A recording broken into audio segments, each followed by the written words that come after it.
Doctor గారు, నా వయసు 42 సంవత్సరాలు. నాకు నిద్రలో గురక వస్తుంది. నా క్రింది దవడ చిన్నగా ఉండటం వలన ఇలా జరుగుతుందని అంటున్నారు. ఇది నిజమేనా? ఇప్పుడు నేనేం చేయాలి తెలియజేయండి అని అడుగుతున్నారు. ఈ ప్రశ్నకు డాక్టర్ గారి సమాధానం ఇప్పుడు తెలుసుకుందాం. నిద్రలో గురక రావడానికి చాలా కారణాలు ఉంటాయండి. షార్ట్ నెక్ ఉండొచ్చు, లేకపోతే పెద్ద నాలిక ఉండటం, కొన్ని హెల్త్ ఇష్యూస్, ఇట్లా చాలా రకాల కారణాలు ఉంటాయి నిద్రలో గురక రావడానికి. వీటన్నిటికి ఇంకో కారణం ఏంటంటే కింద దవడ చిన్నగా ఉండటం.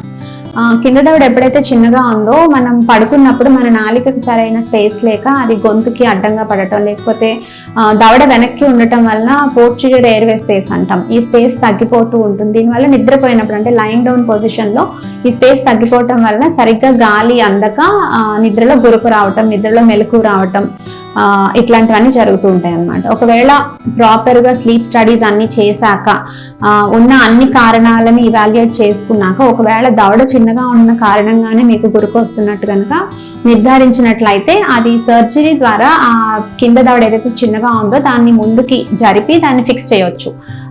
అంటే దవడని ఫ్రాక్చర్ చేసి కరెక్ట్గా మనం అనుకున్న పొజిషన్లోకి దాన్ని ముందుకి జరపడం కుదురుతుంది అనమాట. వీటిని యాక్చువల్లీ ఆర్థోగ్నాటిక్ సర్జరీస్ అంటాం, అంటే జా రీపోజిషనింగ్ సర్జరీస్ అనమాట.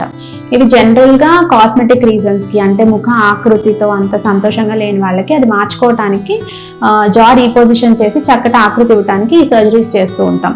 అయితే ఈ సర్జరీ ఇలా స్లీప్ ఎప్నియా అంటే గురక కింద దవడ చిన్నగా ఉండటం వల్ల గురక వచ్చే వాళ్ళకు కూడా ఈ కింద దవడ రీపోజిషన్ చేయటం వల్ల ఈ గురక సమస్య తగ్గటమే కాకుండా జా మీ ముఖ ఆకృతిలో అంటే దవడ వెనక్కి చిన్నగా ఉండేది కాస్త కొంచెం ముందుకు రావటం వల్ల మీ ముఖ ఆకృతిలో కూడా తేడా వస్తుంది అనమాట. సో ఇప్పుడు మీరు అన్ని ఇవాల్యుయేట్ చేయించుకున్నాక ఒకవేళ కింద దవడ చిన్నగా ఉండటం వల్లే మీకు ఇంకా గురక వస్తున్నట్లయితే కనుక ఈ సర్జికల్ రీపోజిషనింగ్ ఆఫ్ ద లోవర్ జాతో దాన్ని రెక్టిఫై చేయగలుగుతాం.